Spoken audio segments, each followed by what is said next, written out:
Hey there, if you're a new subscriber, I want to welcome you. And if you're a returning subscriber, one of the OG subscribers, I want to welcome you back.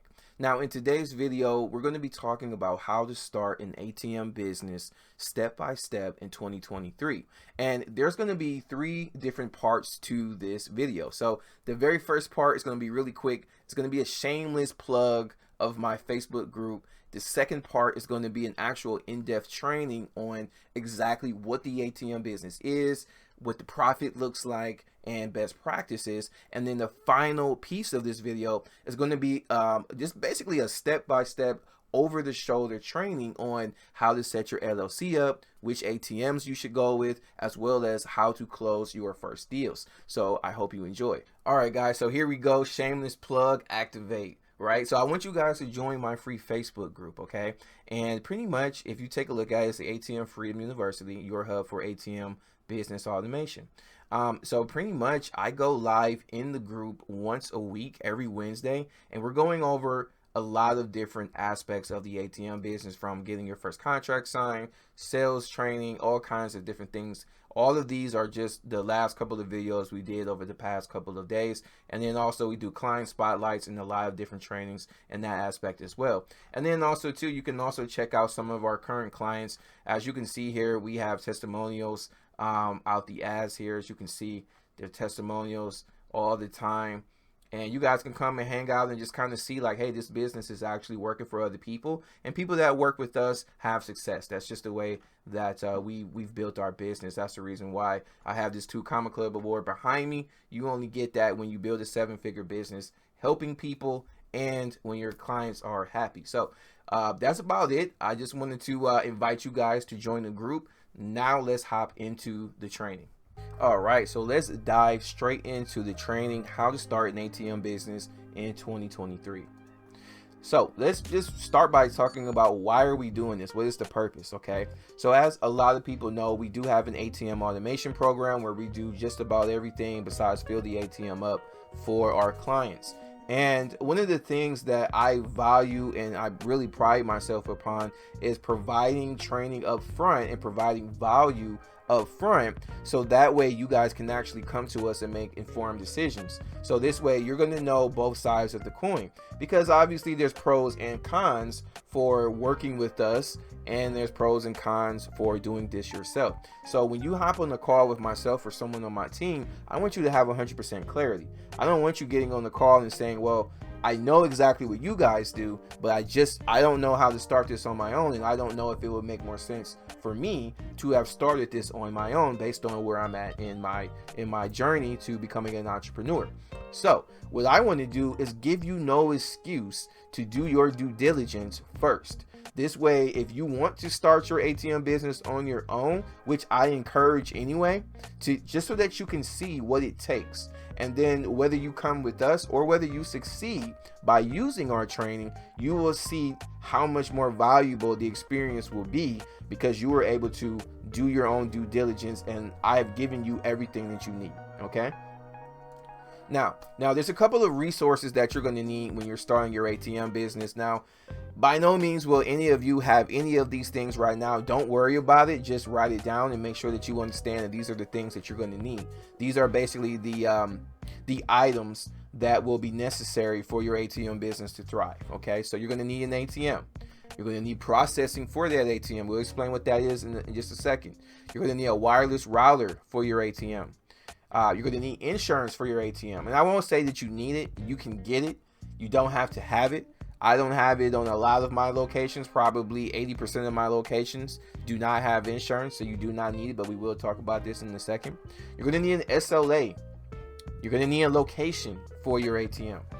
You're going to need business cards and a website. Now, these are optional when you're starting out, because everybody doesn't have, access to a graphic design team or whatever the case may be to set these things up. And realistically, before you even go the route of doing all that, you want to know that you're going to be in it for the long haul, and you absolutely do not need business cards or a website to get your first contract signed.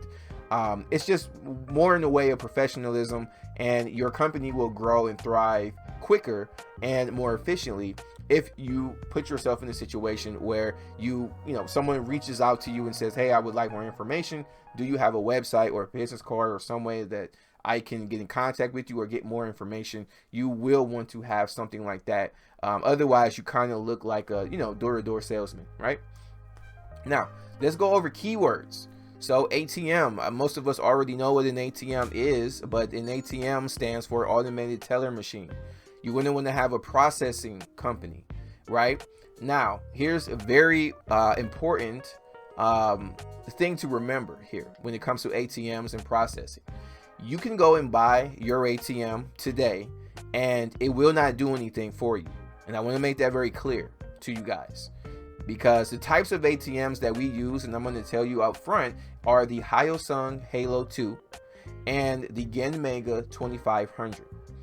Now, each of these machines are going to cost you roughly $2,200 to $2,900 out the door, depending on taxes. Now, this is just for the ATM.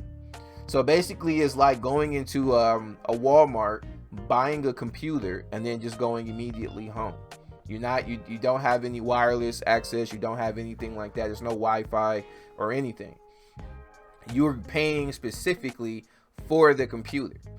So it's the same with an ATM. The ATM by itself cannot do anything, but it is a piece of hardware. Okay, so this, you're going to spend again $2,200 to $2,900 after taxes, depending on where you're getting it from and your state, because obviously certain states like Florida, California, and I think New York have a little bit of a higher tax on ATMs. Okay, so I want to make that very, very clear, because a lot of people think that you can buy the ATM and then it just works out the box, and that's not how it works. If you go to Walmart, you buy a computer right out the box, it's not going to work until you connect it to Wi-Fi. So that brings me to what a processor is. Your processor is basically going to be the Wi-Fi provider for your ATM or for your computer, right? In this example.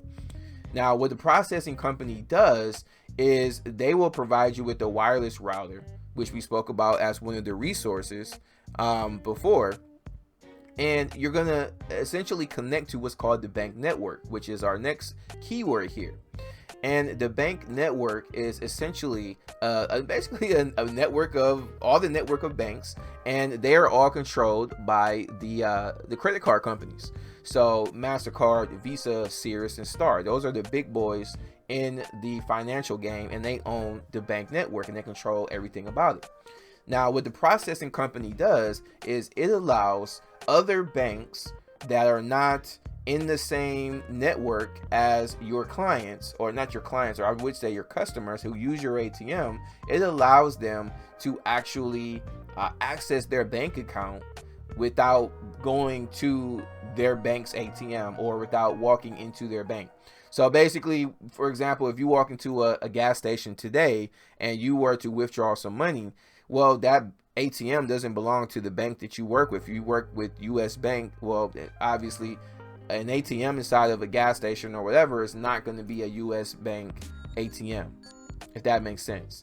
So by being connected to the bank network, your processing company is allowing you to access your funds without actually having to go to your bank branch to do so. All right. And that's also the reason why you have to pay a convenience fee or the surcharge fee, right? When you put your ATM card in and you're withdrawing some money, it's going to say, hey, there's a $3 convenience fee. Do you accept this fee?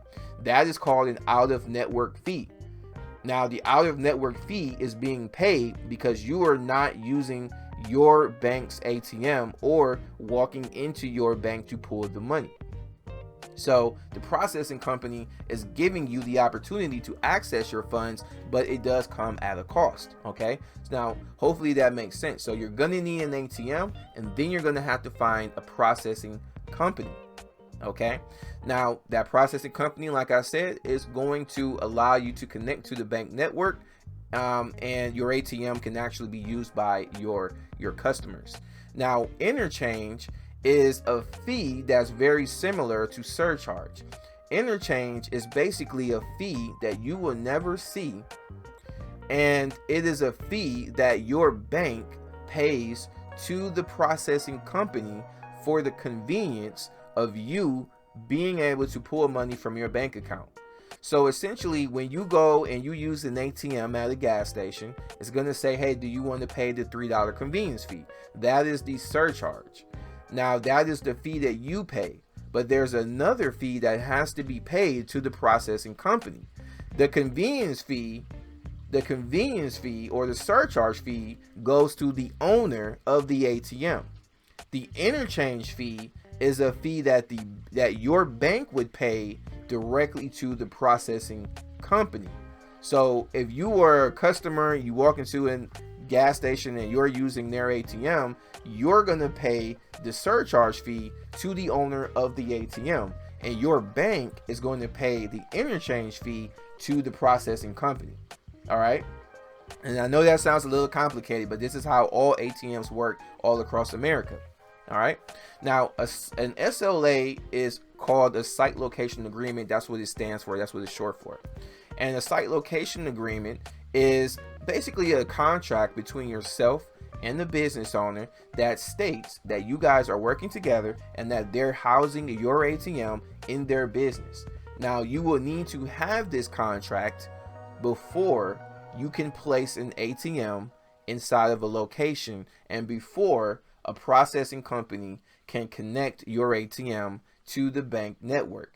Reason being, you cannot just put an ATM in any random business and not have permission from the business owner, because if a processing company was practicing inside of a business that did not want that ATM there, and there's no legal paperwork to show that the business owner gave the go-ahead, then the processing company will be held liable for damages to that business owner, because you're basically unlawfully operating an ATM inside of their business. So that would fall on the processing company, and it would also fall on you as the ATM owner. All right. So a site location agreement is very important, and you can find drafts of these online. We give those to our clients. If you join our free Facebook group, we actually provide you guys a free copy of that inside the Facebook group. So there's a lot of different ways to get your hands on these contracts. Okay.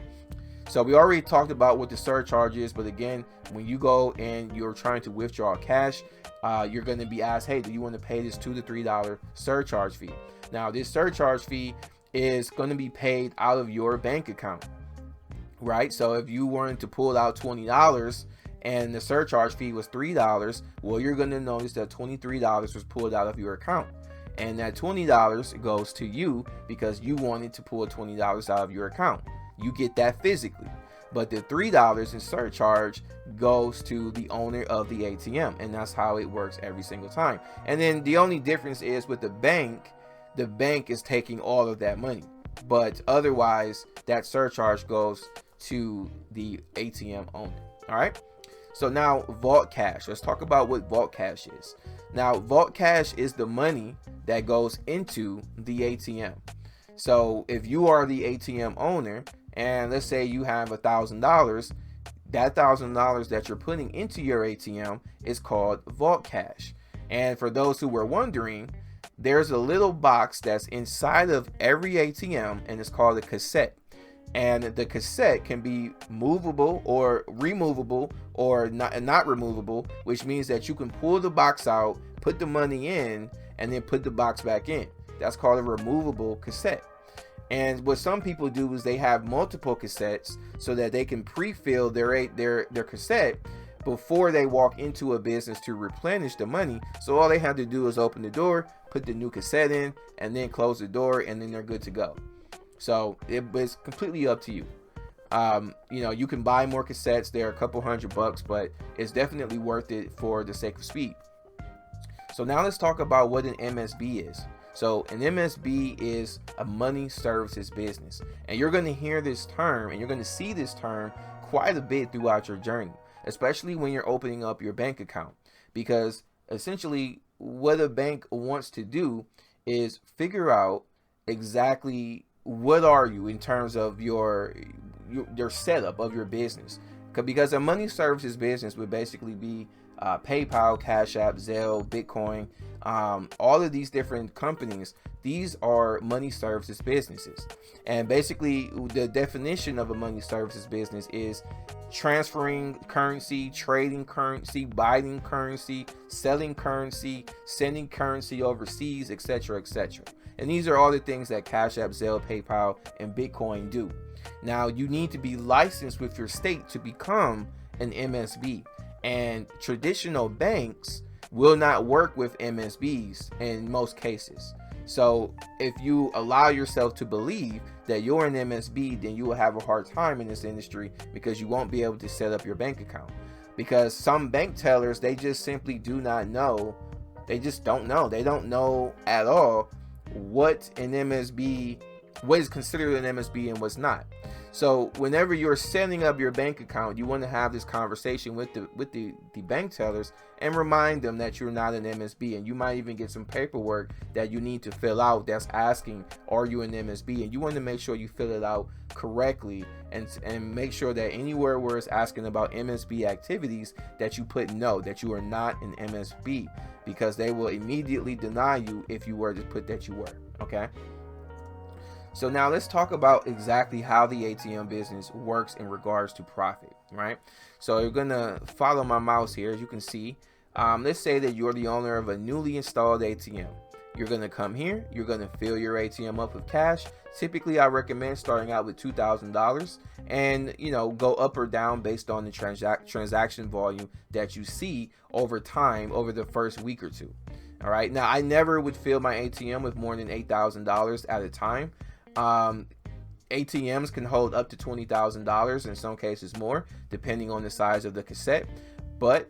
And also, I do want to preface that it has to be all $20 bills. You do not want to use $5 bills, and you definitely don't want to use $1 bills. Is it possible? Yes, it is possible, but then you're going to be getting up in the middle of the night to go and reset your ATM because of errors, because ATMs were designed to only distribute $20 bills. Okay, so I hope that makes sense. All right, so you're going to fill your ATM up, and then a customer or a client, whatever you want to call them, they're going to come and they're going to withdraw some cash. Let's just say it was $20. Now, the client, when they withdraw that cash, there's a couple of things that happens. Essentially, they're going to put in like, hey, I want to withdraw $20 from this ATM, and because your processing company is going to actually have you connected to the bank network, what happens is the bank network sends a signal to your bank and says, hey, you have a customer here that is requesting money from their account, and they're requesting $20. And then the bank account is going to say, yeah, this is our customer. Now, you as the customer or the client is going to say, hey, I do approve this $3 surcharge fee.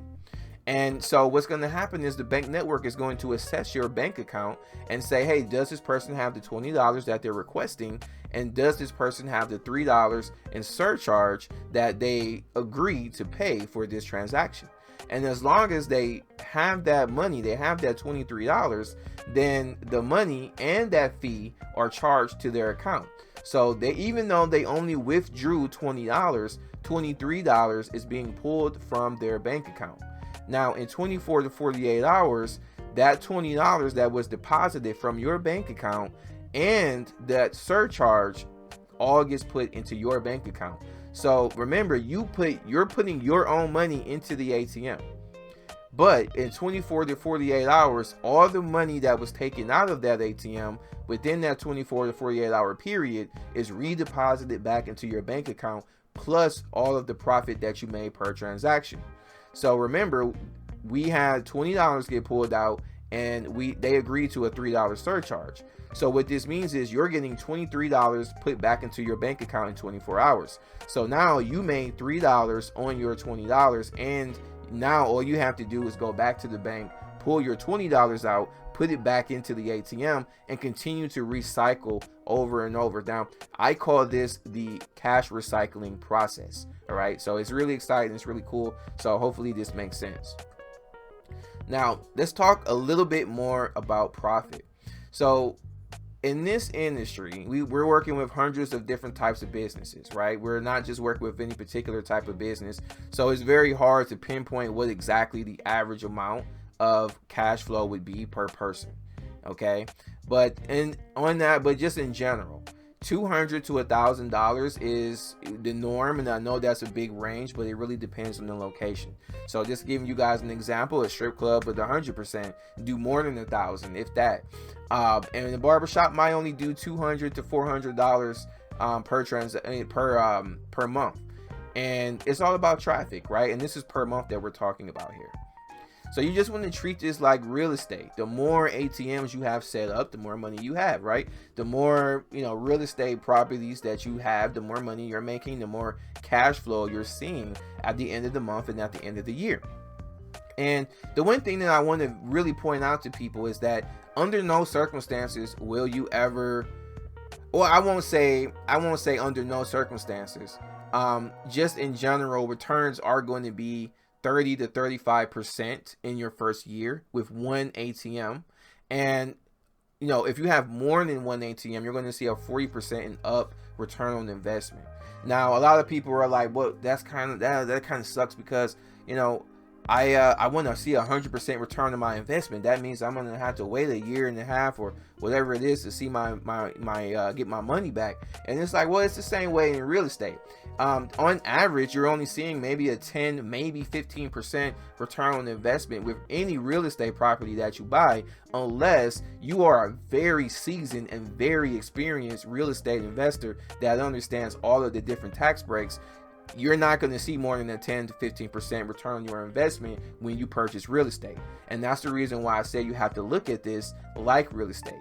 Even the S&P 500, which is one of the biggest investments that you can get into in regards to stocks, they only see a 8 to 10% return on investment per year. And it's been like that for the past 50 years. So the ATM business in general trumps every single other investment type business model that's out there currently, right?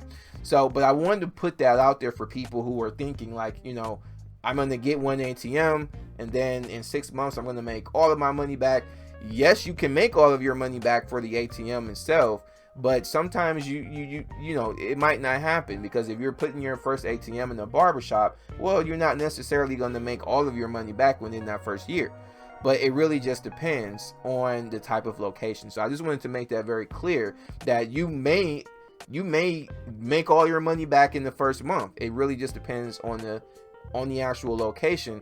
But on average, you're gonna be anywhere between 30 to 35% with one ATM, and you're gonna be closer to 40% and up with more than one ATM. All right. So I just want to give you some examples of what some of our surcharge looks like, right, for me and my team. So this is basically one of my locations, and I've shown this a couple of times before. So on average, we are doing 243 transactions per month, which equates to $729 per month. Okay, so again, this is the number of uses. So when I'm talking transactions, we're talking about number of uses. Right, so we have 243 uses of this ATM in the month at I believe a $3 surcharge, which gives us $729. Okay, so hopefully that makes sense. So if you were to take 243 and you multiply that by 3, you get 729. So our surcharge was only $3, and just $3, just flat $3. And by no means am I saying that you guys are going to see that for every location that you have. It's going to really be dependent on that. And the one thing that I also want to point out is that your first location might not do these type of numbers, and that's totally fine, because you really will not know what a location is going to do until you're in there. And when you're setting up your contracts, you want to set up your contracts in such a way so that you can test the location before you fully commit to it and sign a year contract with anybody. But we'll talk about that when we get there. Now, I also want to show you what's possible. So we have 50 of my machines here. This is a 12-month summary report for 2021. All right, and as you can see here, my company, we did $430,000 in profit. Now this is across all 50 of my ATMs. So again, this is a 12-month summary report. And again, these locations took time to find, scout, and test. All right, again, your first locations might not do this well. They might do this well, right? I'm not the person who's going to tell you that you're going to hit 6 figures in your first year. I'm the person that's going to tell you that hard work and putting time into the game is what's going to make you 6 figures a year. right? But I also want you to see that it can be done, because I'm doing it. I have been doing it for over a decade. All right. And I also want to show you too what's possible, with some of our client testimonials here. So this is one of our clients, Jeffrey. As you can see here, he was talking to one of our account managers. We give every one of our clients an account manager that's dedicated to answering all questions whenever you have a question. And as you can see here, our boy here, Jeffrey, did 160 transactions within the first 1 to 2 weeks, right? Now that's amazing. And that's because we find the locations for our clients, so we have a little bit better of an idea of how to find the best locations, but we still have to test the locations ourselves. We just have the process down to a science. And I'm going to do my best to try to explain the process here for you guys today on this training. Now, let's talk about steps. Okay, so the first thing that you need to do when you're starting your ATM business is to create an LLC and an EIN. Now, a lot of people say, hey, Thomas, can I use an LLC that I already have? And can I use an LLC that, my grandmother made me for a few years ago? And the question is, the answer is maybe. It's possible. The reason I say maybe is simply because of what is this LLC situated as? How was it created? Was it created as an e-commerce LLC? Was it created as a small business LLC? Like maybe you specifically specified that you were creating a smoke shop or something like that, or a strip club or a bar. You know what I mean? Reason being, in this industry, banks they simply do not want you to have an LLC that's not designated as an ATM business LLC, or at the very least a general LLC. Now, if your LLC is a general LLC, then you might be able to get away with it depending on the type of bank. But when it comes to this particular industry, banks will take a look at your LLC and they will scrutinize it and say, hey, what's going on here? Because at the end of the day, we're in the financial sector. So that means that there's a high chance for money laundering and things of that nature. And they don't want to have to deal with that, okay? And we'll talk about that in just a minute here, but this is what you need to do, because you need to open up a business account. All right, a business account. And a business account, you're going to want to have 2 checking accounts. One is going to be for the vault cash, which is what we talked about before, which is the money that goes into the actual ATM. And then you're going to want to have another checking account for settlement fees, and your settlement fees would be your surcharge, right? So whenever you have a transaction occur, all of the money goes to your processing company, and your processing company collects all of the money into one account. And then what they do is they distribute your money into your 2 separate accounts. So they will put your vault cash money in your vault cash account, and they will put your surcharge money, which is your profit, into your settlement account. Okay, so again, guys, you really want to get a good processing company, because your processing company is going to be basically your main hub for everything. If you have a shitty processing company, then you're going to have a hard time in the industry, because they maybe they won't deposit the money right, their wireless is not good, etc., etc. So I want you guys to really take a dive into your processing company and understand what is involved with that. All right, so once you have your business bank account open, then you're going to secure your location. And I know it probably seems kind of backwards. You're like, well, when do I order the ATM? In this industry, you want to have everything set up first, because a business owner is not going to sit there and wait for you to go and order the ATM, or if you have the ATM hanging out at your house. Like, you need to follow the process, right? Because when it comes to a business account, that could take some time. Securing a location, business owners are fickle creatures, and they will essentially flake out after 2 or 3 days of you not doing anything. They haven't heard anything. So you want to already have the business account situated, because you will in some cases have trouble opening up your business account. And the reason for that is because there's something called Operation Choke Point, which just really quickly happened in 2013. Basically, there was a lot of money laundering going on with drug dealers and things of that nature, and the feds investigated the banks because the banks were basically just letting drug dealers come in, open accounts, and launder money. So now banks are really scrutinizing people who are trying to get into this industry, and making sure that you have all your ducks in a row, because they let these drug dealers come in with literally no LLC, no EIN, nothing. So now this is the reason why they're going to be scrutinizing your LLC and making sure that they know who you are before you open up your account. It really is irrelevant if you have a record or not. They're not looking at your criminal history. They're just looking at what are you doing, and to them, is it a risk to their establishment? Okay, so you want to get this account set up first, and you want to do that before you go and find the location, because you don't want to talk to a business owner and put the bug in their ear that you want to put an ATM in their business, because if you take too long to get that ATM there, they might decide that, hey, I'm just going to go and find my own ATM, or I'm going to go and find someone else who can get the ATM in my business quicker. All right, so hopefully that makes sense. Now, you want to purchase your ATM once you've done that. Now, preferably, you want to get your ATM from the same company that you are processing with. And again, you can Google ATM processing companies, and then you will be able to find a whole list of different processing companies. I can't tell you which ones to go with. I'm going to give you a couple of pointers on what to look out for, though, because I know that our company is one of the best processing companies out there, but I want to tell you a couple of things about these processing companies. So number one, you want to be able to purchase your ATM from the processing company. If they are a processing company that does not sell ATMs, I wouldn't work with them. The next thing that you want from a processing company is to make sure that in your contract that you sign with them, that there's no clause in that contract that's saying, hey, if you leave, then you have to pay us what we would have made if you left. And some of them are predatory, where they make you sign a 5-year agreement, and then if you leave in year 1, you owe them 4 years worth of revenue that they would have made if you would have stayed. So you want to look out for that.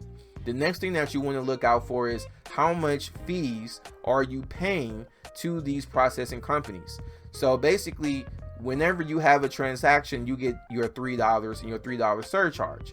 So in a lot of the cases, some processing companies will say, listen, you're going to give us 50 cents of your $3 surcharge, or $1, or 20 cents, or 30 cents, or whatever. If you see anybody that's charging more than 20 cents, go the other way, because processing companies make their money from that interchange fee that I told you guys about earlier in the video. So they don't have to make their money from the surcharge fees. Now, in some cases, and it really depends on the economy, sometimes the processing companies have to charge you a little bit of your surcharge fee because of the fact that the economy is going in whatever direction that it is, but it's typically supposed to be temporary. So if you have a processing company that is for 2 years is trying to have you pay a 30 cent surcharge fee, then you need to run the other way. On average, I would never want to pay any more than 20 cents per transaction for a surcharge fee if I had to. But if possible, just like with our processing company that we use specifically for our clients, we don't take any of their money. So they keep 100% of their surcharge. And again, right now, our processing company is only for our clients, and we do plan on expanding it to non-clients sometime in 2023, maybe 2024. Just depends on how the year goes. Okay, so hopefully you guys are still with me. So you want to make sure that your processing company is on the up and up, and then you also want to take a look at your fees that you're going to have to pay. So when it comes to processing companies, they will a lot of times charge you a wireless fee, just like if you were paying for a Wi-Fi at your house. Now for our company it's $4.99, but for a lot of companies it's $10, $15, $20 a month.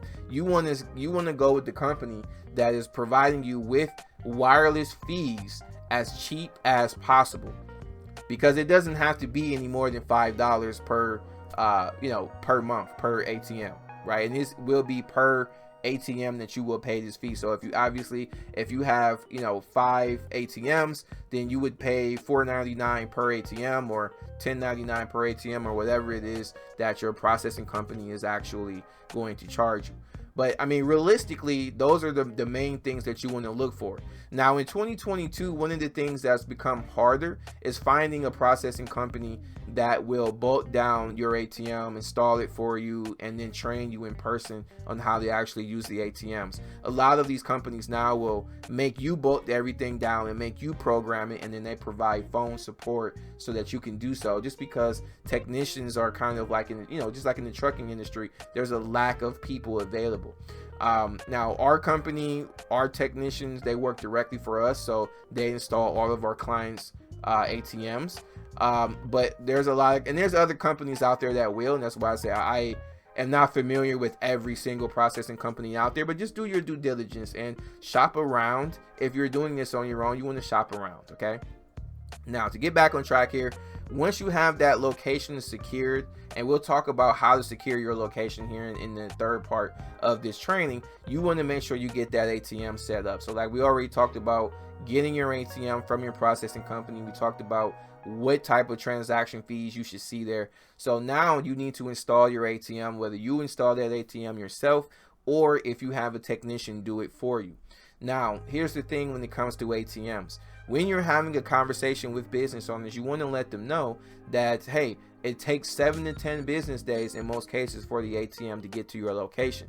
That's the reason. The reason for that is basically because they're coming directly from the warehouse. And they're kind of made to order in a lot of cases. So unless you're getting a refurbished machine that's already sitting around, then it's going to take 7 to 10 business days because they have to actually create the order, make sure that they get the ATM set up, and then they ship that to you, right?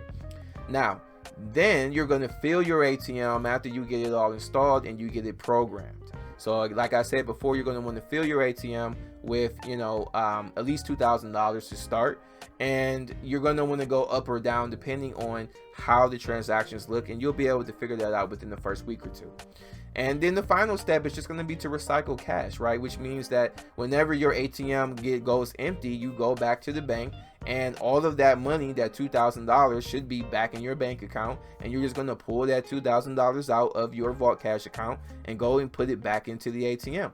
And the whole process really only takes about an hour a month, really. And then obviously the more ATMs that you add to your portfolio, the more time it will take to refill these machines.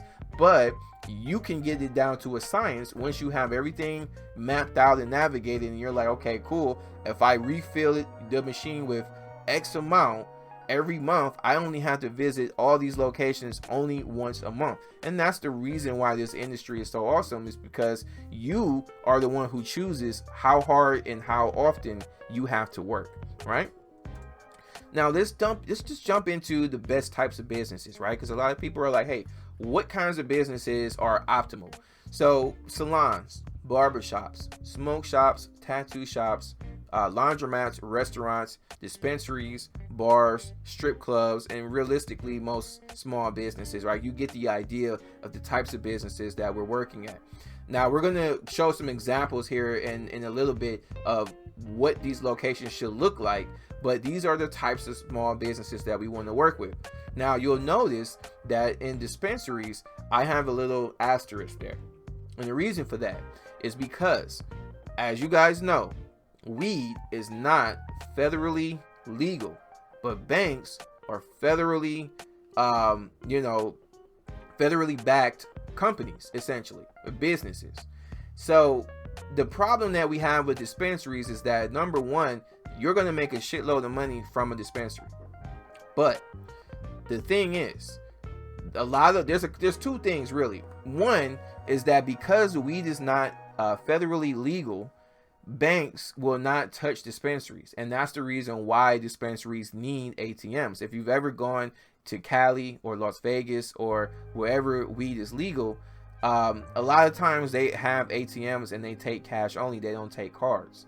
And the reason for that is because a dispensary is considered a high risk business because there's no federal backing to these businesses. because they're only legal on the state side.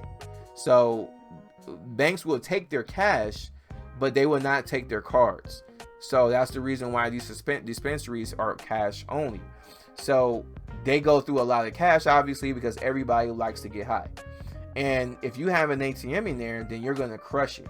But the second thing that we have to look out for is that just because you see a dispensary that's up and operational doesn't mean that it was supposed to be operational. You can be halfway licensed when it comes to dispensaries to basically have the business there, but until you are fully licensed to distribute the marijuana, you're going to have a rough time, and you'll probably get raided by the feds. And if you, as the ATM owner, have your ATM in a dispensary that was not 100% green lighted to operate, you're going to lose your ATM. I mean, technically they can't keep it, but technically there's not anything you could do if they do decide to keep your ATM. And then probably the last thing is some processing companies will not deliver an ATM to a dispensary. So sometimes you might have to have the ATM delivered to your house, and then you deliver the ATM to the dispensary, and then just have them process for you. So you want to make sure that you have a conversation with your processing company before putting a ATM in a dispensary. But trust me, I have clients that have ATMs in dispensaries and they are absolutely killing it. But I just want to give you full disclosure there. Now, a lot of people want to know, hey, Thomas, is this going to work in 2023? Right? So a lot of people have questions. Is this a viable business?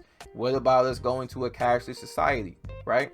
So according to experts, right now, if you were to go into Google, I'm not making this up, there's a 15 to 20 year period before ATMs either evolve or just disappear in general. So let's just say you invested in like 5 ATMs and all they did was $300 per month. That's $18K a year and $270K in profit over the next 15 years. Now, if you multiplied that by 2 and you had 10 ATMs doing that same amount, that's $500,000. That's $500,000 that you would have generated over the next 15 years. And so if you're an older person and you were to pass this business down to your kids, then they would basically have $500,000 to their name over the next 15 years. Now, it's really going to be up to you.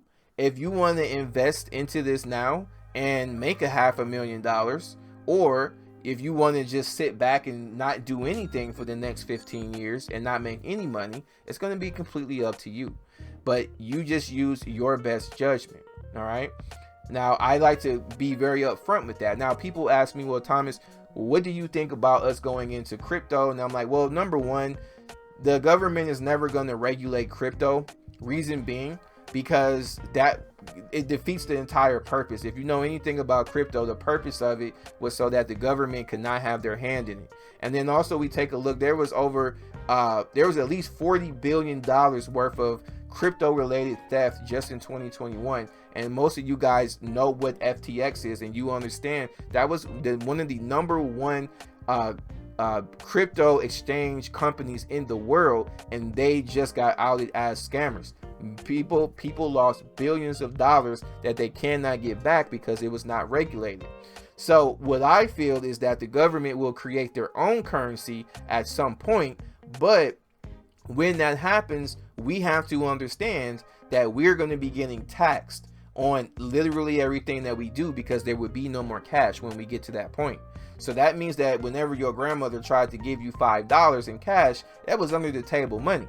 But now if she gave you $5 in digital whatever, that's your grandma's going to get taxed, or you're going to get taxed for that transaction. So you really have to understand that the government is going to control more of our spending. They're going to control everything that we do if we go that route, and that's just the name of the game, right? Just like now, if the government wants to freeze our accounts, my bank account, they can freeze my bank account right now because they control all of that. So now if they control the flow of cash or digital cash, they can do the exact same thing. You know, you don't pay your car note, boom.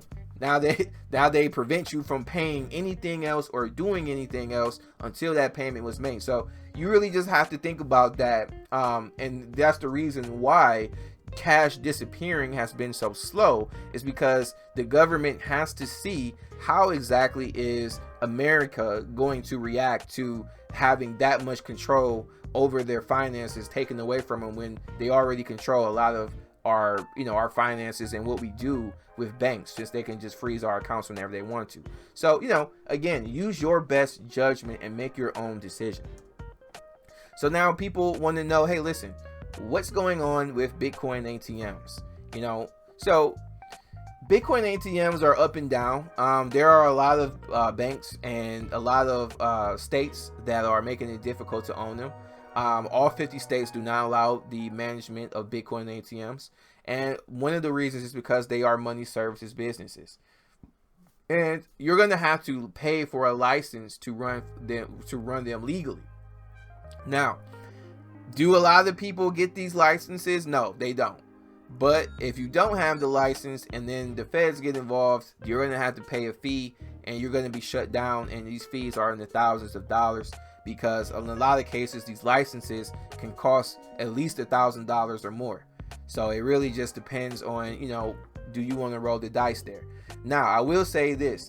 Bitcoin ATMs make 2 or 3x times as much revenue as a regular ATM if you put them in a good location, but you do not put them in the same types of locations that you would put a regular ATM, because, for example, you can put in a Bitcoin ATM in the gas station, but sometimes if it's a very small gas station, nobody will use it, because the reason why people are going to these Bitcoin ATM kiosks in the first place is because they want to have that privacy. So you might see them more so in like a very big mall, or like a college area in a very wide open space, etc. You very rarely will you see these Bitcoin ATMs in small confined spaces, and if you do, those probably aren't doing that well. Now, the other aspect of it is that in the ATM business, you can provide the business owner a portion of your profit in order to house your ATM there. When it comes to Bitcoin ATMs, there's absolutely no value to a business owner by having an ATM in their business, right?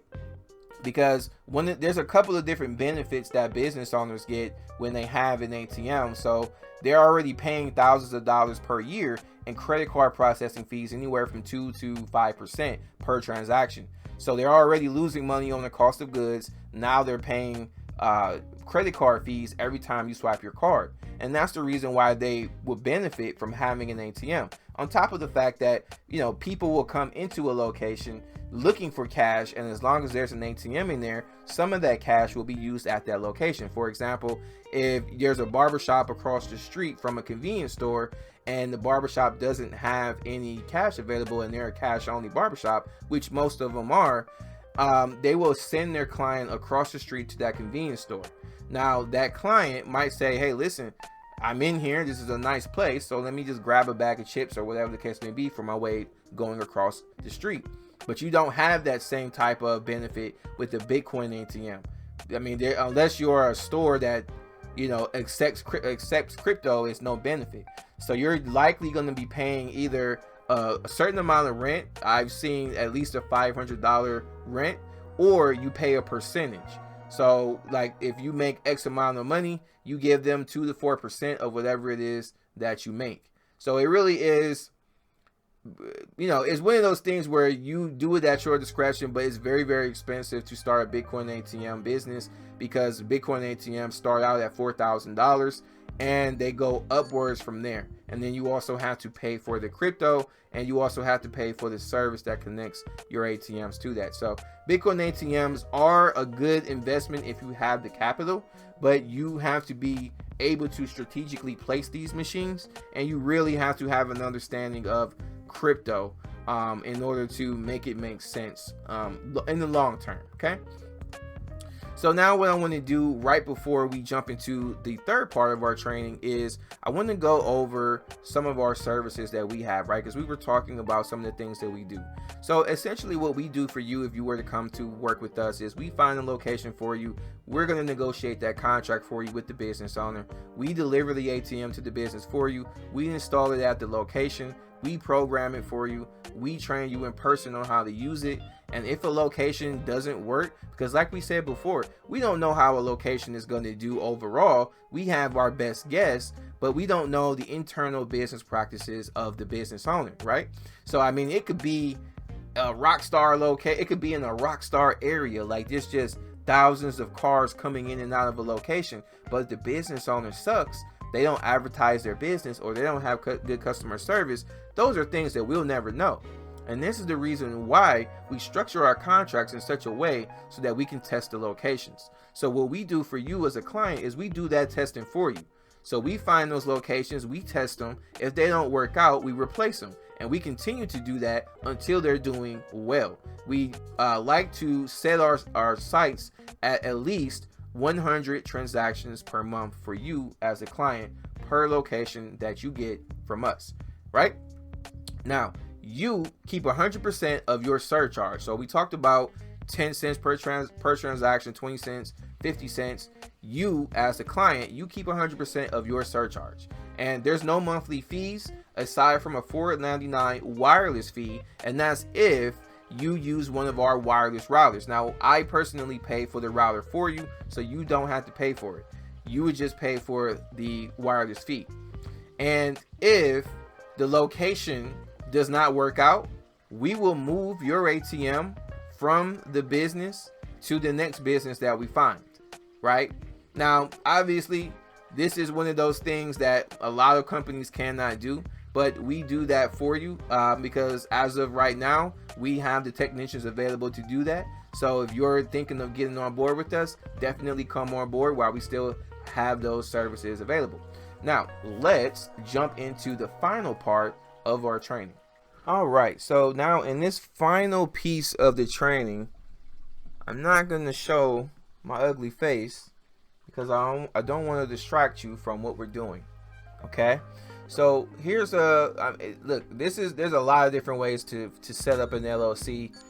I personally like to do things the easy way the first time. You guys can do it however you want to. A lot of people say, well, I can go to the IRS and all this stuff, and I'm like, yeah, you can go to the IRS and set your EIN up, but when it comes to setting up your LLC, you can definitely go downtown and do it. You can file it with your Secretary of State or whatever methods that you want to use, but for the sake of this example, we're going to do it this way, right? So I'm going to inkfile.com. I'm going to hit start my business. So we're going to do this. I'm going to do this live with you. So we got an LLC here. Now, LLC, S corporation, C corporation, nonprofit. Just to give you an idea, don't choose nonprofit. You want a basic LLC. And for those who don't know, an LLC is a limited liability corporation. So what that means is that it protects you from being sued for if something were to happen in the business. So for example, if you own a Lamborghini, but you only own a personal side of things, if you were ever sued, they could never come after your Lamborghini because it wasn't a part of your LLC. Your LLC separates you from your business. So if your business gets sued, your personal assets are protected, as well as there's a ton of tax benefits for having an LLC, so that you can pay less on taxes because the tax business percentage is pretty high. Now, S corporation and C corporations are not things that you need to worry about until you get to my level.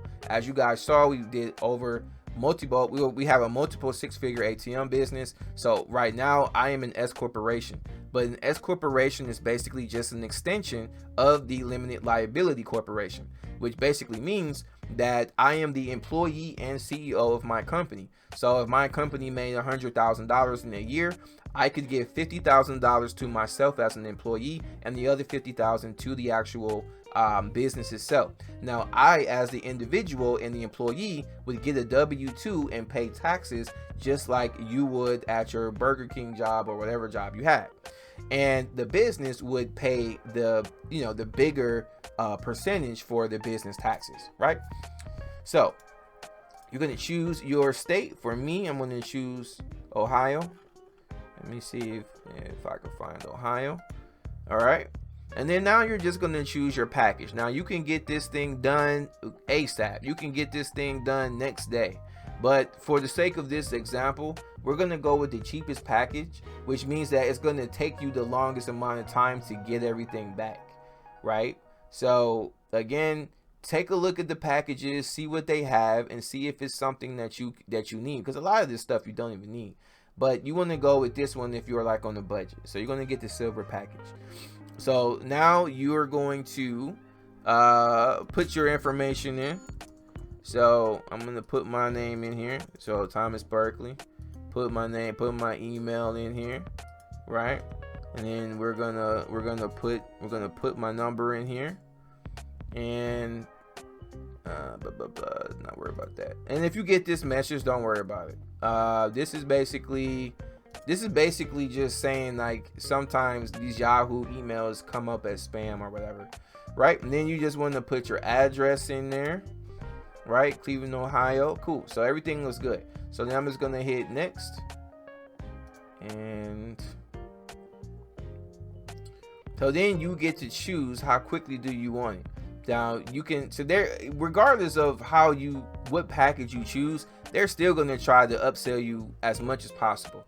So you can get it done in 4 weeks time, or you can get this thing done in 3 days, right? But what I'm gonna do is I'm gonna click 4 weeks because we're trying to save money on this. So I'm gonna hit next. Then you want to figure out, what do you want the LLC name? So I can just call it Apex ATMs, and maybe you want it to be LLC LTD. You don't have to choose a designator. I don't. Well, yeah, you do. So you want it to be something. So you want to hit LLC.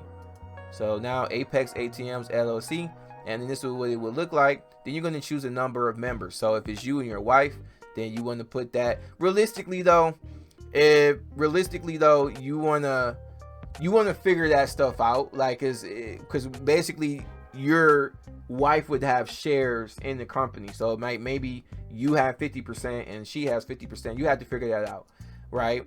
But then you're going to put your business purposes, ATM distribution or whatever. Put whatever you can put, ATM distribution or ATM distribution to small businesses. Basically you can do that. And actually I'm going to put a / processing, right?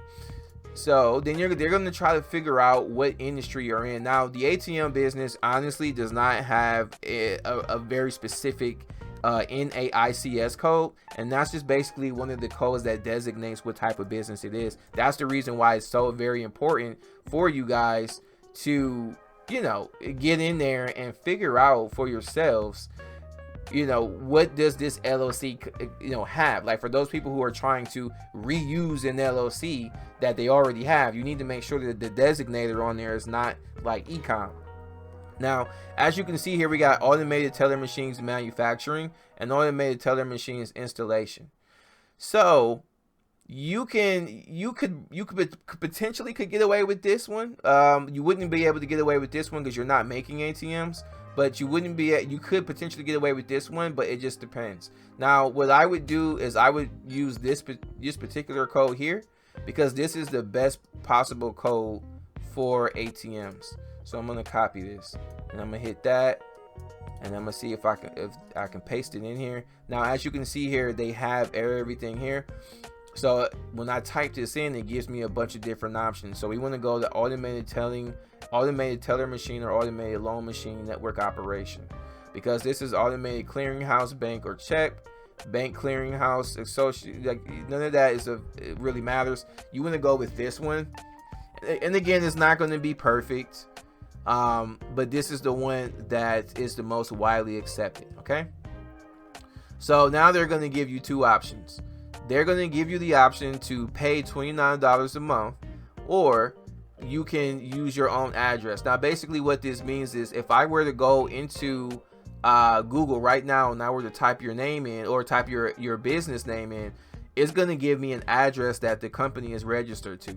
So it can be registered to your house, or it can be registered to a virtual address. So basically a virtual address means that whenever there's mail that gets sent out to your business, it will get sent to this virtual address, and then the virtual address would forward that information to this particular address, right, or whatever your house is. Otherwise, people can look up your personal address online. Okay, so I just want to put that out there. But for the sake of this, we're gonna use this. Okay, so we're gonna put this address. And for those of you that are wondering, this is not my actual address. This is like an old address from an old house that I used to own. For those who were wondering, why is he showing his address? All right, so we're gonna click next on this. All right, and then they're gonna try to upsell you some more. So they're basically saying that if you pay $99, then they're gonna create your EIN for you. They're gonna make sure that you have any operating agreements, and they're gonna give you like some sort of resolution so that you can provide it to your bank to open up a bank account. But you really don't need any of this stuff, because you can make your EIN for free. As soon as you receive your LLC paperwork, you can go to the IRS website and you can create your EIN for free. So all you have to do is go to Google and just type in EIN creation IRS, and it'll take you right to it. Now you want to make sure you pass on this, because you don't want to do that unless you really want to. So now you're figuring out how many members that you are. Now I chose one, but if it was like you and your wife, whatever the case may be, then you would choose, you would have more than one form here, but I only chose one.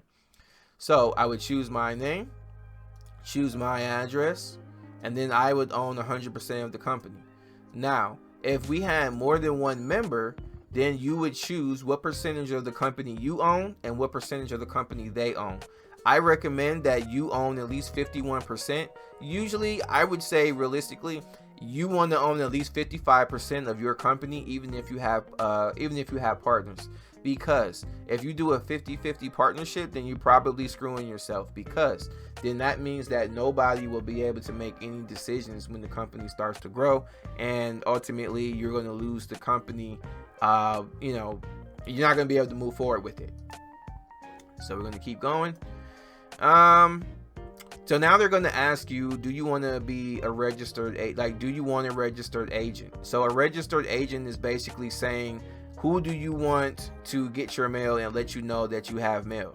And this is the reason why you don't want to pay for this, because you're going to be paying like $119 per year or something like that. But that's stupid, because you want to be your own registered agent. Basically, that means that the mail comes to your house and you get notified that you got mail coming to your house.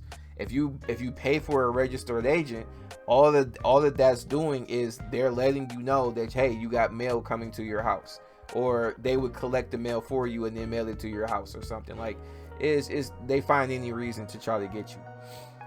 So your agent information, you're going to do the same thing. You're going to choose your name, choose your address, click next. Then they're going to ask you again, do you want the EIN? So you can just say no, or you can pay the $70 and say yes. And now they're going to say, do you want to get a bank account set up and have someone call you? And you're going to say no at this time, not unless you want to. And then they're going to say, how do you want to get your LLC? Do you want it in the mail, or do you want it free? You realistically want to just get it electronically emailed, because then you can print it out. But some people do like to have stuff in the mail. And then this one is like, do you want a tax consultant? No, because you're not even making any money at first, so you don't want to worry about tax accountants right now. And then this one is saying that in Ohio, and this is one thing that I like, it lets you know that there's different licenses that you may or may not need. But the whole thing is, though, you're still going to pay the $100 just for them to check and see if you need any of the licenses. Now that's the whole thing. So you're going to pay the $100 regardless. Now in most cases, you can look up what licenses you need, or you can just call any tax professional, any CPA, and they can give you the answer to that. You don't have to do all that. So I'm going to click next. So now if we take a look, I've been able to maintain this LLC at $99, right? And we've got everything done. Now I don't know what the taxes will be, because it's gonna be dependent on your state. But so I can't go any further here, because now they want me to pay, so I don't know what it's gonna actually be. But it's gonna be some sort of a tax. I'd imagine you're probably gonna spend anywhere between 120 to 100, no more than $150 out the door. So basically, we created our LLCs for $150, whereas a lot of people report having to spend $1,000 or more to actually create their LLCs. So you saw it here first. Now, what I want to do now, in the very final part of this, is I want to talk to you about contracts, so your site location agreement, and I want to talk to you about how to find the location and how that whole process works. So, as you know, a site location agreement is basically a very simple agreement between the business owner and yourself, and it's just going to note a couple of things, like who the ATM belongs to, what are your duties as the owner of the business owner, what are the duties of what are your duties as the owner of the ATM, and what are the business owner's duties. Like, what is it that you both are agreeing to? Who's going to pay for damages? Who's going to fill the ATM? How much money are you going to give them, if you're going to give them anything, etc., etc. So you want to get that signed before you ever purchase an ATM. So what I'm going to walk you through now is my recommendation for getting your first couple of contracts. So you're going to go into Google. And as you can see here, I have tattoo shops, and I probably should spell this right. Tattoo shops, and I spelled it wrong again. So you want to go tattoo shops California, or smoke shops California, or whatever type of business that you're interested in working with. And then what you're going to do is you're just going to go to more businesses. Now, obviously, this is going to be time consuming but this is the way that I did it when I first started, before I actually had a team that could call for me. Because the one thing that you can do is you can have cold callers call, you can have virtual assistants call, but the thing that you have to understand is that these are small business owners. If you have someone from the Philippines calling these business owners, there's a high chance that they're going to get hung up on. So you're going to end up spending top dollar trying to get American cold callers, which is going to be time consuming as well, and super expensive, because most cold calling companies charge $6,000 a month in order to do stuff like this. So it's, unless you have friends and families that are like really good with sales, you're going to want to just do it yourself. I mean, you're going to get the experience as well. And then now obviously you can drive around as well. That's obviously an option. But if you're, at home and maybe you're on break, then you can just head to Google and then just start calling. Because as you can see here, we have 10 pages of tattoo shops here in California, right? So what I like to do is I like to set this at 4.5 stars and up. And it's not going to change it very much, but it's just going to let Google know that I only want the businesses that are 4.5 and up. Now, this one, Black Diamond, this one seems to have the most, Studio City Tattoo, this has the most reviews. You want to go after the ones that have the most reviews first, and then you want to go down from there.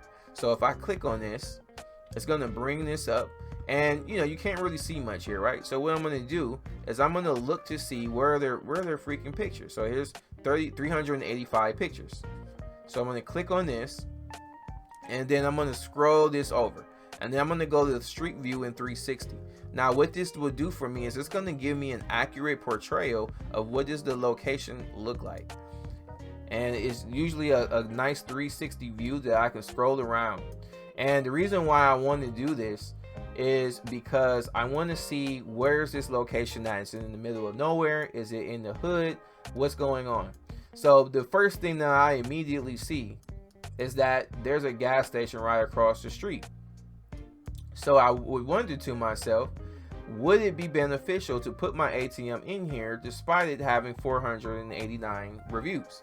And the answer would be maybe, because most people are not going to run across this, this four-way street just to go here to get, money for their services. And a lot of times, because of the fact that there's already an ATM in here, this is a nice tattoo shop, it's highly reviewed, and it has a good amount of chairs and people, and people, and like all of the reviews are positive. More than likely, no one's gonna come across here to go all the way over here to go use the ATM that they have in here, which I'm sure they have one. I don't see anything here. Normally they would have something in the window, but you never know. But let's just say that they did have one. I would still go after this location, because you know what? We're going to test that location. So even if it doesn't work out, that's totally fine. I mean, just some of the factors that we're looking at when we're looking for a good location is, what does the foot traffic look like? What does the potential foot traffic look like? Well, obviously this is a busy street. There's a lot of stores and stuff surrounding it. This is a very prominent tattoo shop. People know about it. If someone were to come across it and look it up, they see that it has good reviews, right? Now, reviews aren't everything. A location can only have 5 reviews and still do really well, but I'm just saying that these are some of the things that you would look at. And then I kind of know, like, listen, this location, it looks good. It looks like a good location, but listen, we don't know a couple of things. We don't know if the business owner does good work. We don't know, well, not good work in regards to how their tattoos are. We don't know if they advertise their business. We don't know, you know, what is their customer service like. We don't know a lot of different things. So sometimes the reviews can kind of give us a general idea, but a business owner would never, you know, divulge that information to us, right? So we can even take a look in here, and I love the places that actually give us a look into the actual shop. So as you can see here, it looks pretty nice, and it looks pretty nice. Here's their chairs. This thing, yeah, it looks like it's pretty nice in here. They got a couple of chairs. They got a lot of junk in here, right? All right, well, it looks like a legitimate place and looks really nice. So then what I would do is I would come in here, and now obviously right now they don't have an ATM, but I want you to be cognizant of something. This is image capture from 2015. So you can see here that it says 2015 image capture. So you want to be very careful, because something that's here now might not be here in the present. Because sometimes they'll have a 2022 picture and then or 360 map, but sometimes they don't. So you want to take a look at when this was taken. So if I click on this one, it could be a different time. This one is still 2015, and then if I look at this one is 2017, as you guys can see here. This one is in 2017. So you really just want to be very careful there, because sometimes it'll show that a location just opened, or sometimes the pictures will look like it just opened, but that's not the case. So you want to double verify, take a look at the location, see how recently these pictures were taken, and then you also want to do a drive-by, see if that location is still there, see if it's still open. You just want to, you know, double check everything. So we've already decided that this is the location that I want to go with. So what I'm going to do is I'm going to walk in here and I'm going to say, hey, I noticed that you guys don't have an ATM in the business. Or I would give them a call and I would say, hey, I noticed that you guys don't have an ATM. Now, usually what I would do is one of two things. When I give the business owner a call, I would a lot of times say, hey, I was just wondering if you guys had an ATM in your business. And then they might say, no, we don't. And I'm like, oh, okay, well, were you guys considering getting one? And then they'll say, I don't know. I don't even know where to get one. And, you know, then that's when you could say, oh, well, okay, cool. And then a lot of times, one thing that you could actually do is just say, okay, cool. And then you go in person and then have a conversation with them, because you know now that they don't have an ATM. Otherwise, you could just say, okay, well, that's awesome, because I actually have a company where we provide ATMs, and we do it 100% for free for our clients. So there's no charge to you, and you would actually get a percentage of any of the fees. And a lot of times that will pique their interest. They're like, oh, wait, I can actually get paid for this. Now, there's a school of thought that says that you should not give the business owner anything because you're providing them with the service. And, you know, that's correct. You are providing them with the service. But the reality, though, is that a business owner more than likely is not going to accept an ATM in their business if they're not going to get paid for it. At the end of the day, they are business owners, and the whole what is in it for me, that's always going to be prominent first and foremost. Now, we've had like locations reach out to us that were like, hey, I'm a dispensary, we don't have an ATM, it's our grand opening, and we can't do anything without an ATM. We don't want anything in return, we just need the ATM. So a lot of times you will have those types of people reach out. You will. But don't expect that to always be the case, especially when you're a smaller company, you don't have a website, you're just starting out. Expect to pay the business owner a fee or some of the money. So on average, what I recommend is if you have a $3 surcharge that you do anywhere, you want to start at 50 cents and then you want to go up from there. So you want to go 50 cents, then you want to go 75 cents, then you want to go $1. So you want to basically negotiate that up. You don't want to necessarily start at $1. A lot of times it'll end at 75 cents to $1, but sometimes you can get a business owner on 50 cents, right? And it probably seems like, wow, that's a lot, but in all honesty, it's not going to be that bad, because let's just say in the 1 month you were making $300 in profit without giving the business owner anything. If you were to give them $1, then you're making $200. They get $100. And one of the things that people don't understand is the longevity of the business. If the business owner was making $100 a month and you were making $200 a month, then why would the business owner ever kick you out of the business? Because you're making them money and they're not paying anything to make it happen. Because our pitch to them is, listen, we're going to put an ATM in your business 100% for free. You don't have to fill it. You're going to save money on your credit card fees. You're going to attract new clientele to your business.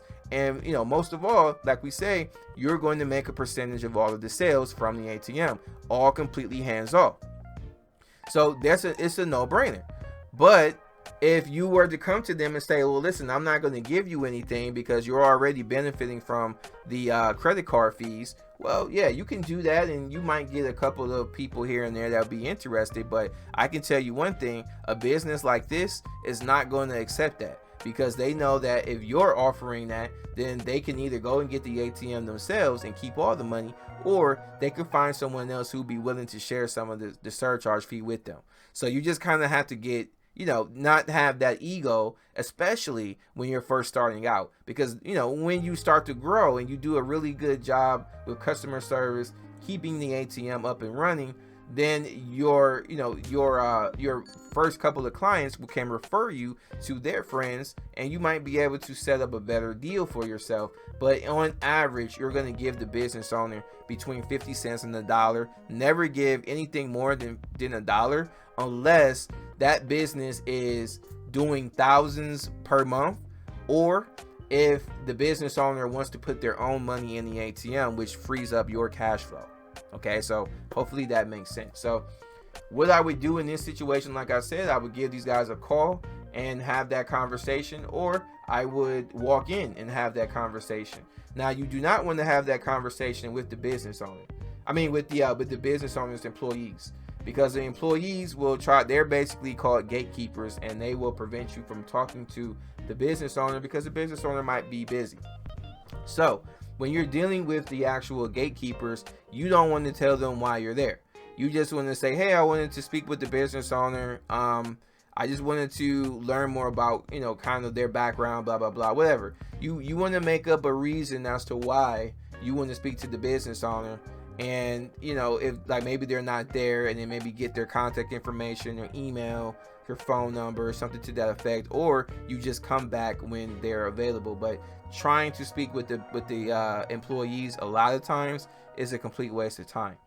So what you're also going to do, though, when you have your site location agreement, now in your site location agreement, you are going to essentially, you're going to put in there that, hey, we're going to try this out for 2 to 3 months, and then if it doesn't work out in 2 to 3 months, we're going to pull our ATM. Now, you can set whatever threshold that you want.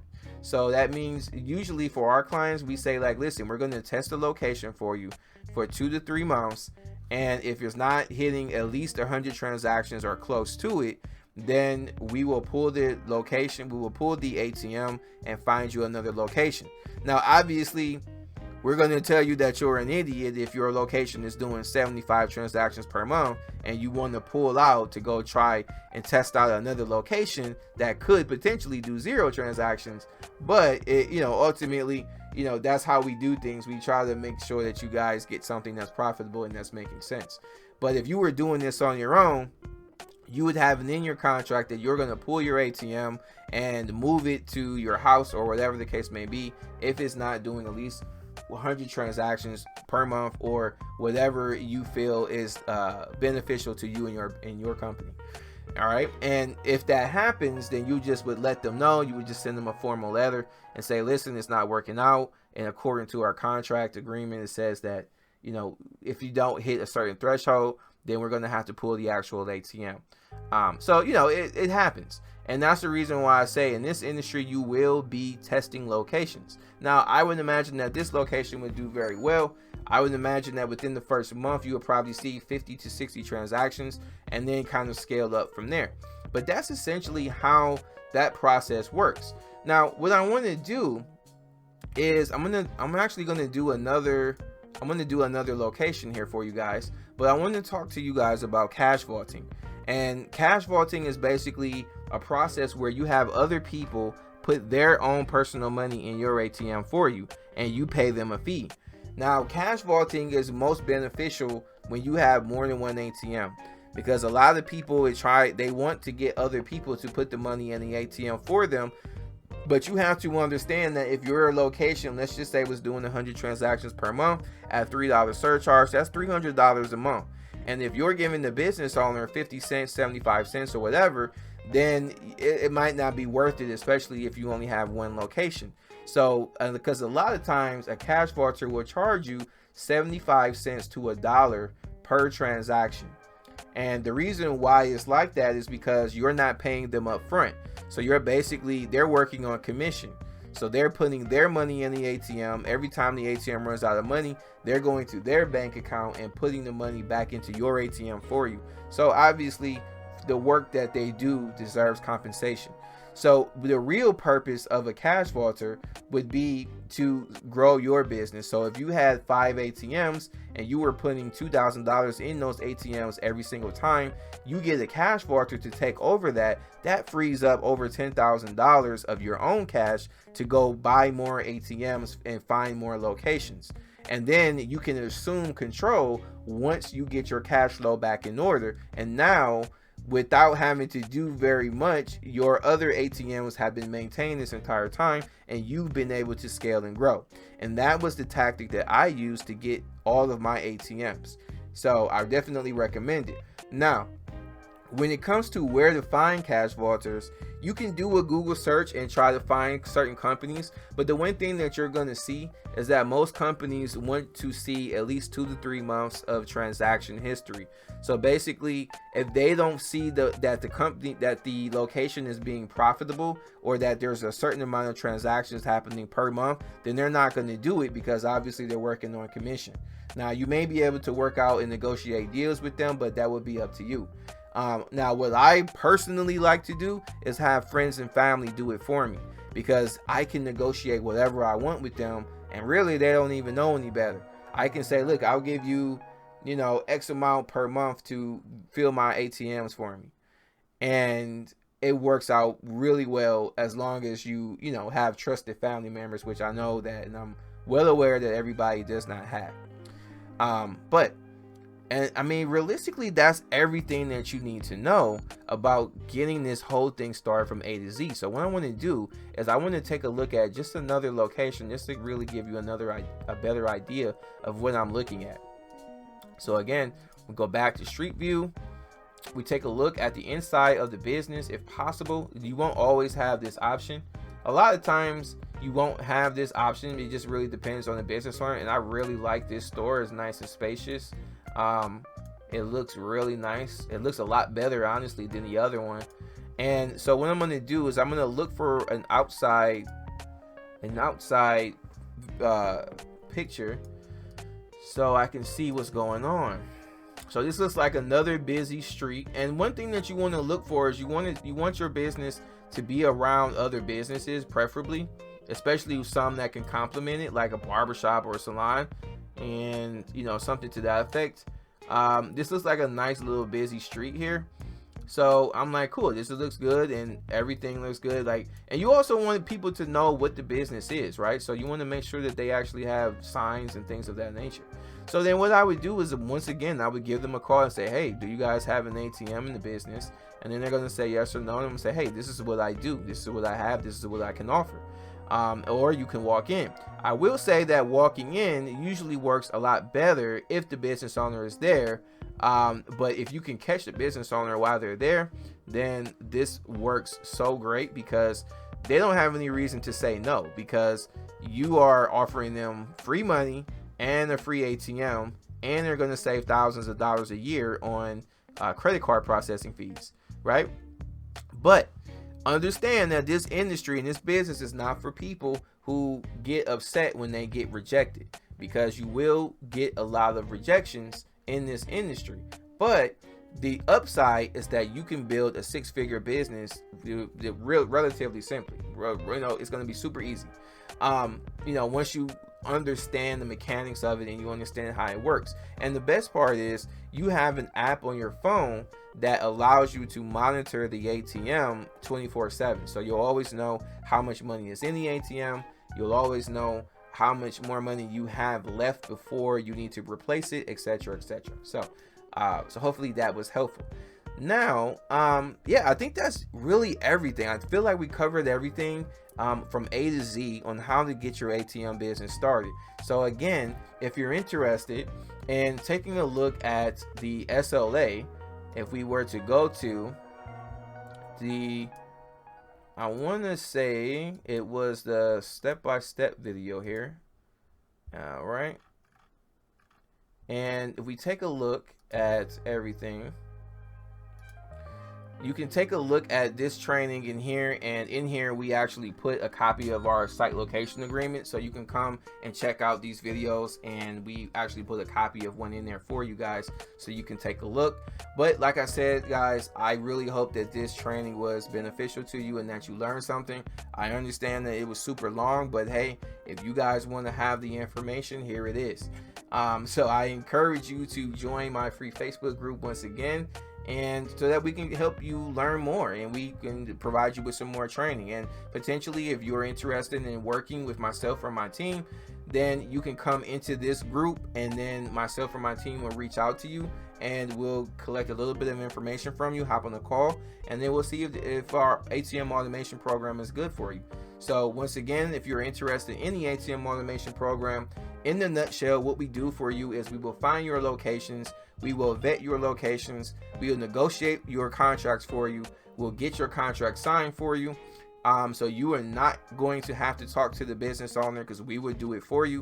We're going to have our technicians deliver the ATMs, install it, program it, get it all set up, teach you how to use it. And then at any locations that underperform, we're going to provide you with a brand new location at no cost to you, right? And you're going to get a brand new 2022 ATM with the 3-year warranty. And with our processing company, you only pay $4.99 for wireless per ATM.